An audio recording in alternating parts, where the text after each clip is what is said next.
ఓం మహాగణాధిపతయే నమః. ఓం గురుభ్యో నమః. ఓం శ్రీమాత్రే నమః. పరమేశ్వర స్వరూపమైనటువంటి జ్యోతిష, వాస్తు మరియు ఇతర అనేకమైనటువంటి శాస్త్రములను మనకు అందించినటువంటి మహర్షులకి నమస్కారం. హయగ్రీవ హయగ్రీవ హయగ్రీవేత్యో వదేత్ తస్య నిస్సరతే వాణి జహ్నుకన్యా ప్రవాహవత్. అరుణాం కరుణాతరంగితాక్షీం ధృతపాశాంకుశపుష్పబాణచాపాం అనిమాదిభిరావృతాం మయూకైః అహమిత్యేవ విభావయే భవానీ. శ్రీమాత్రే నమః. ప్రేక్షకులకు ఆ లలితాంబిక అమ్మవారి యొక్క అనుగ్రహం పరిపూర్ణంగా కలగాలని మనస్ఫూర్తిగా కోరుకుంటూ మనం ఈరోజు క్రోధినామ సంవత్సరంలో ఆదాయము, వ్యయము, రాజ్యపూజ్యము, అవమానము 12 రాసుల వారికి ఏ విధంగా ఉంది, మరి ఈ ఆదాయ వ్యయాల్లో కానీ రాజ్యపూజ్యం అవమానాల్లో కానీ ఒక్కొక్కసారి చూడండి, మనకి ఆదాయం ఎక్కువ ఉంటే సంతోషిస్తాం, కానీ వ్యయం ఎక్కువ ఉంటే భయపడతాం. అదేవిధంగా అవమానం ఎక్కువగా ఉంటే భయపడతాం, రాజ్యపూజ్యం ఎక్కువ ఉంటే బాగుంది అనుకుంటాం. అంటే ఏమిటి ఇక్కడ, వీటిని మరి ఇలాగే అనుభవించాలా ఈ సంవత్సరం అంతా? దీన్ని ఏదైనా మార్చుకునేటువంటి ప్రక్రియ ఉందా? మరొక విషయం ఏంటంటే, మీరు గుర్తుపెట్టుకోండి, ఈ పంచాంగంలో ఇచ్చేటువంటి ఈ ఆదాయ వ్యయాలు, రాజ్యపూజ్యం, అవమానము ఇవి యాజ్ ఇట్ ఈజ్ ఇలాగే జరగాలని రూల్ లేదు. ఎందుకు చెప్తున్నానంటే, మీ యొక్క పర్సనల్ చార్ట్ అనేటువంటిది ఒకటి ఉంది. మీ పర్సనల్ చార్ట్లో కనుక ఆదాయ సంబంధించినటువంటి అంటే ధనయోగాలు బాగా నడుస్తున్నాయి అనుకోండి, ఆదాయం గురించి ఏం కంగారు పడకండి, చక్కగా ధనయోగం వస్తుంది. వ్యయం తక్కువగా ఉండేటువంటి మహాదశలు నడుస్తున్నాయి అనుకోండి, ఏం అవ్వదు, ఏమి కంగారు పడదు. ఇదేంటంటే జనరల్గా అందరికీ చెప్పేటువంటిది. అలాగే మరి వీటి ప్రభావం ఉండదా అంటే కించిత్ ఉంటుంది. దాన్ని తగ్గించుకునేటువంటి మార్గం కూడా నేను మీకు చెప్తాను. ఒక్కొక్క రాశి గురించి మనం తెలుసుకుందాం.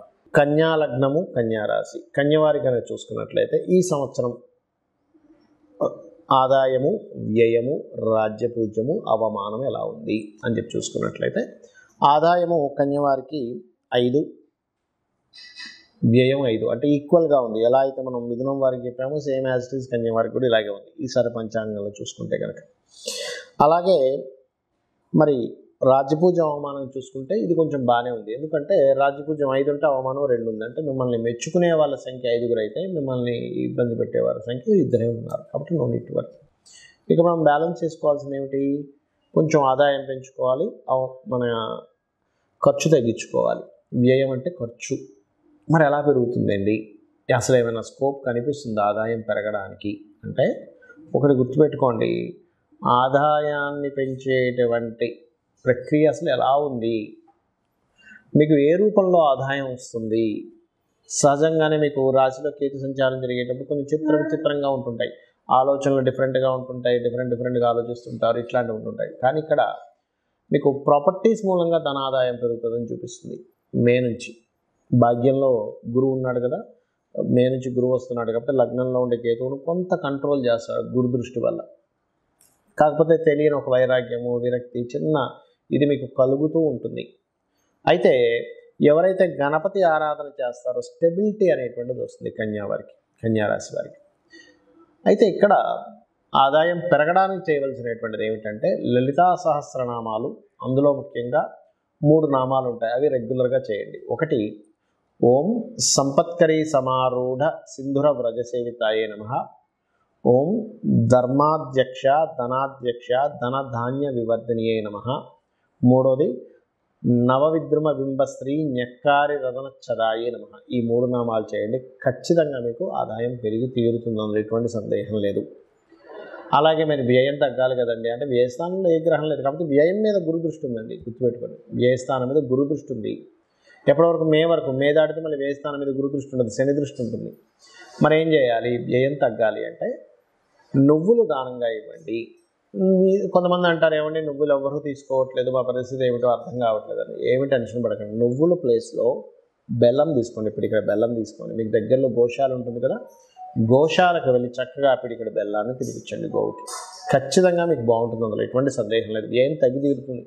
ఆ గోవులో సమస్త దేవతలు ఉన్నారని చెప్పి భావిస్తూ సాక్షాత్ అమ్మవారికి నేను తినిపిస్తున్నాను అనేటువంటి భావనతో మనస్ఫూర్తిగా తినిపించండి, ఏమి టెన్షన్ పడాల్సిన పని లేదు. రైట్.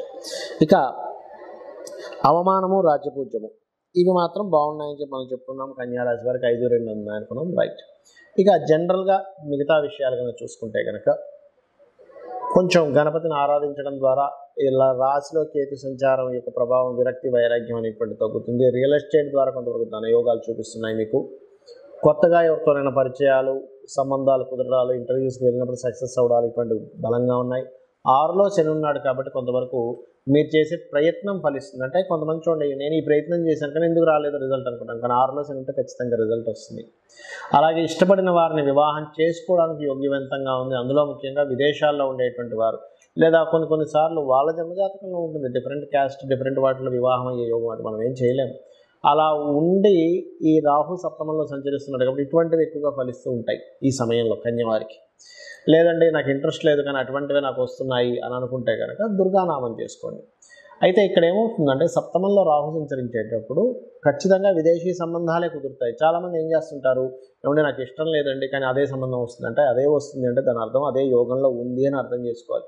లేదు నాకు ఇంట్రెస్ట్ లేదు, నాకు ఇండియాదే కావాలి, నేను ఇండియాలో ఉన్న వాళ్ళని చేసుకుందాం అనుకుంటున్నాను, నాకు విదేశీ సంబంధాలు అక్కర్లేదు అనుకుంటే కనుక నేను చెప్పేది ఒకటే, ఓం దుర్గాయ నమః అనే నామస్మరణ, రాహుకేతు గ్రహాల దగ్గర దీపారాధన చేయండి.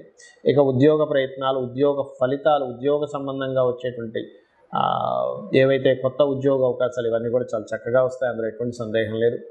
ఇక వ్యాపార సంబంధించినటువంటి విషయాల్లో కాస్త మే వరకు బాగుంటుంది, మే తర్వాత బాగుండదా అంటే బాగుంటుంది. కాకపోతే ఏంటంటే కొంచెం మే నుంచి అక్టోబర్ వరకు కొంచెం నెమ్మదిగా సాగుతూ ఉంటుంది. దాన్ని అధిగమించాలి అంటే లలితా సహస్రనామాల్లో ఒక నామం ఉంటుంది, ఇంద్రగోప పరిక్షిప్త స్మరతూనా భజంగిక అనేటువంటి నామం. దీనికి ముందు ఓము లాస్ట్లో నమః కలుపుకొని చేసుకున్నారంటే సక్సెస్ రేట్ అనేటువంటిది ఖచ్చితంగా పెరిగి తీరుతుంది, అందులో ఎటువంటి సందేహం లేదు. ఇక్కడ మనము సంవత్సర ఫలితాలు చెప్పుకున్నాం క్రోధినామ సంవత్సరంలో. మరి క్రోధినామ సంవత్సరంలో మనకి దేశవ్యాప్తంగా ఎలా ఉంటుంది? అయితే క్రోధినామ సంవత్సరం రాకముందే మనకి ముఖ్యంగా ఈ రవి కుజుడుతో కలిసి ఈ రాహు శనులతో సంచారం జరుగుతుంది కాబట్టి ఆల్మోస్ట్ అంటే క్రోధినామ సంవత్సరం మనకి వచ్చేదానికంటే ముందే ఒక 2-3 నెలల ముందు నుంచే ఈ అనవసరం అంటే రాజకీయ పరంగా అనేకమైనటువంటి మార్పులు కావచ్చు, గొడవలు కావచ్చు, గందరగోళ పరిస్థితులు ఇస్తూ ఉంటుంది. కాబట్టి ఈ సంవత్సరం కొంచెం ప్రజలందరూ కూడా కొంతవరకు ఈ కోప స్వభావ సంబంధించినటువంటి విషయాలని పక్కన పెట్టాలి. ఎందుకంటే ఏదైనా ప్రాబ్లం వస్తే క్రోధం వల్ల వస్తుంది, గుర్తుపెట్టుకోండి. ఒకరి మీద కోపం పెంచుకోవడం వల్ల, ఒకరి మీద ద్వేషం పెంచుకోవడం వల్ల జరిగిపోయినటువంటి అంశాలని ఎక్కువగా మనం మననం చేసుకోవడం వల్ల వస్తుంది. అంటే ఈ సంవత్సరానికి ఉన్నటువంటి ప్రభావం అది. ఇంకోటి ఏంటంటే ఈ సంవత్సరానికి రాజు కుజుడు అయ్యాడు. కుజుడు అయినప్పుడు ఏమవుతుంది, కుజుడు అంటే ఏంటి, గొడవలకి, యుద్ధాలకి, ఒక రకమైనటువంటి యుద్ధ సంబంధించిన వాటికి కారకుడు అవుతాడు. కాబట్టి ఈ కారకుడు అయ్యాడు కాబట్టి ఈ యొక్క విషయంలో చాలా జాగ్రత్తగా ఉండాలి అనేటువంటిది క్రోధినామ సంవత్సరానికి ఉన్నటువంటి ఆ యొక్క ఫలితాలు చెప్తున్నాయి. అయితే ఇక్కడ నేను చెప్పేది ఒకటే, మీరు ఒకటే గుర్తుపెట్టుకోండి, మీకు ఈ సంవత్సర ఫలితాలు ఈ ఏదైతే ఉగాది ఫలితాల కంటే కూడా అతి ముఖ్యంగా మీరు చూసుకోవాల్సింది ఈ జన్మజాతక ఫలితాలే. ఎందుకంటే ఈ భూమి మీద ఒకే రాశిలో ఎంతమంది పుట్టినా, ఒకే నక్షత్రంలో ఎంతమంది పుట్టినా అందరి జీవితాలు ఒకలాగా ఉండవు. ఏదో కొద్దిగా ప్యారలల్గా కొన్ని మ్యాచ్ అవుతాయి కానీ అన్ని మ్యాచ్ అవ్వవు. అశ్విని నుంచి రేవతి వరకు మీరు చూసుకోవచ్చు. ఎందుకంటే కొన్ని వేల జాతకాలు పరిశీలన చేసి శాస్త్రంలో ఉన్నటువంటి విషయాలను నేను క్లియర్గా ఒక రీసెర్చ్ చేసి చెప్తున్నటువంటి అంశం ఇది. కావాలంటే మీరు కూడా రీసెర్చ్ చేసి తెలుసుకోవచ్చు. ఎందుకంటే మేషరాశి వారందరికీ కూడా ఒకలాగే ఇప్పుడు నడవదు, వృషభ రాశి వాళ్ళందరికీ ఒకలాగే నడవదు. ఎందుకు అలాగా అంటే వాళ్ళు పూర్వజన్మల్లో చేసినటువంటి కర్మ వల్ల వాళ్ళకి నడుస్తూ ఉంటుంది, గుర్తుపెట్టుకోండి. అందుకని ఏమిటి, మీ యొక్క జన్మజాతకంలో ఎలా ఉంది, మీ జన్మజాతకంలో మీ లగ్నాధిపతి ఎలా ఉన్నాడు, మీ ధనాధిపతి ఎలా ఉన్నాడు, మీ ధనం ఎందుకు ఆగిపోతుంది, ఎందుకు రావట్లేదు, ఎందుకు ఎక్కువ సంపాదించలేకపోతున్నారు, మీ ధనాధిపతి చెప్తాడు. అదేవిధంగా మీరు ఏ డైరెక్షన్లో ఉంటే బాగుంటుందో మీ చతుర్థాధిపతి మీ పేరులో ఉండే వరకు చెప్తుంది. అదేవిధంగా మీ సంతానం ఎందుకు ఇబ్బంది పడుతుంది, లేకపోతే మీకు సంతానం ఎందుకు లేదు, లేకపోతే ఫ్రెండ్స్ వాళ్ళు ఎందుకు మోసపోతున్నారు, రాజకీయాల వల్ల ఎందుకు టైం వేస్ట్ అవుతుంది, లేకపోతే క్రియేటివ్ ఫీల్డ్లోకి వెళ్ళి ఎందుకు బాగా రాణిస్తున్నారు, ఎందుకు రాణించట్లేదు అని మీ పంచమాధిపతి చెప్తారు. అదేవిధంగా అప్పుల పాలు ఎందుకు అవుతున్నారు, మీ షష్టమాధిపతి వల్ల తెలుస్తుంది. వివాహం ఎందుకు ఆలస్యం అవుతుంది అనేటువంటిది మీ సప్తమాధిపతి, ఎవరికి వారు ఇండివిజువల్గా ఉంటాడు సప్తమాధిపతి. వివాహం ఎప్పుడు అవుతుంది, ఎందుకు అవ్వట్లేదు, ఒకవేళ అయినా సరే ఎందుకు ఇబ్బంది పడుతున్నాం అనేటువంటిది 12వ స్థానం బట్టి తెలుస్తుంది. అదేవిధంగా అష్టమం అంటే ఆకస్మికంగా లైఫ్లో అనే సడన్ టర్నింగ్స్ ఎందుకు జరుగుతున్నాయి. అలాగే దశమాధిపతి అంటే ఇక్కడ ఒకటే గుర్తుపెట్టుకోండి, దశమ స్థానం అనేటువంటిది వృత్తి స్థానం. వృత్తి కారకుడు, లాభకారకుడు, అసలు ఎందుకు ఇబ్బంది పడుతున్నారు అంటే ఏదైనా ఒక లాభం ఒక వ్యాపారం కోసం ప్రయత్నం చేస్తున్నట్లయితే అసలు ఒకటే గుర్తుపెట్టుకోండి, ఎందుకు ఈ లాభ సంబంధించినటువంటి విషయంలో లాభాలు సరిగ్గా రాక ఇబ్బంది పడుతున్నారంటే మీ లాభాధిపతి వల్ల మనకు అక్కడ తెలుస్తూ ఉంటుంది. ఆ రకంగా విదేశాలకు వెళ్తే బాగుంటుందా, ఇక్కడ ఉంటే బాగుంటుంది, ఇవన్నీ కూడా మీ యొక్క జన్మజాతకంలో మీ రాహు స్థితి ఏంటి, మీ 12వ స్థానాధిపతి స్థితి ఏంటి, మీ 12వ స్థానాధిపతి బాగున్న సమయంలో మీరు కనుక ఇన్వెస్ట్మెంట్స్ చేస్తే ఆ యొక్క ఇన్వెస్ట్మెంట్స్ బ్రహ్మాండంగా కలిసి వస్తాయి. మీ ద్వాదశాధిపతి బాగోలేడు అంటే ఆ యొక్క సమయంలో మీరు చేసేటువంటి ఇన్వెస్ట్మెంట్స్ పనికిరావు. ఇది గుర్తుపెట్టుకోండి. ఈ రకంగా ఏంటంటే ఒక విషయం రెండు విషయం అని కాదు, అనేకమైనటువంటి విషయాలలో మీకు గుర్తుపెట్టుకోండి ఇబ్బంది అనేటువంటిది రావడం కానివ్వండి, ఇబ్బందిని ఎలా తొలగించుకోవాలనేటువంటి మార్గం కానివ్వండి, మీ జన్మజాతకంలో చాలా స్పష్టంగా ఉంటుంది. ఆ ఇబ్బంది తొలగించుకోవడానికి ఏవో లక్షలు ఎంతో ఖర్చు పెట్టాలనుకునేటువంటి భ్రమ నుంచి ఫస్ట్ బయటకు రండి. చాలా సింపుల్గా అమ్మవారి నామాన్ని స్మరించడం ద్వారా మీరు బయటపడవచ్చు. దానికి ఏం టెన్షన్ పడాల్సిన అవసరం లేదు. అయ్యో ఏదో అయిపోతుంది, ఏమక్కర్లేదు. చక్కగా లలితా సహస్రనామాలో ఒక నామం తీసుకొని తప్పులు లేకుండా చక్కగా ఉచ్చరించుకొని మీరు కనుక రోజు ఒక అరగంట సేపు చేశారంటే ఖచ్చితంగా అమ్మవారు మీకు ఆ సమస్యను తీర్చేస్తున్నాం, ఎటువంటి సందేహం లేదు. అలాగే దానం ఇచ్చుకోవాలి, చిన్నపాటి దానం ఏదైనా ఇవ్వడం ద్వారా క్లియర్ చేసుకోవచ్చు. అంతేగాని జ్యోతిషాస్త్రం అంటే వాస్తుశాస్త్రం అంటే ఏదో పెద్ద మొత్తం కూలగొట్టేసేయాలని వాస్తు అంటే, జ్యోతిషాస్త్రం అంటే ఇంకా కర్మ ఇలాగే అనుభవించాలని, ఇదే నుంచి బయటపడలేమని అనుకునేటువంటి భ్రమ నుంచి ఫస్ట్ బయటకు రాండి. జ్యోతి అంటే వెలుగుని చూపించేది. మీకు ముందు ఏముంది, నువ్వు ఎలా వెళ్తున్నావు, నీకు అక్కడ ఏమైనా గొయ్యి ఉందా, నొయ్యి ఉందా, ముళ్ళుందా అని చెప్పేది జ్యోతి అంటే వెలుగు చూపిస్తుంది. కాబట్టి ఈ యొక్క విషయాలను తెలుసుకొని మీ యొక్క జీవితాలని ఆ యొక్క అమ్మవారి అనుగ్రహంతో ఆనందమయం చేసుకుంటారని మనస్ఫూర్తిగా కోరుకుంటూ శ్రీమాత్రే నమః.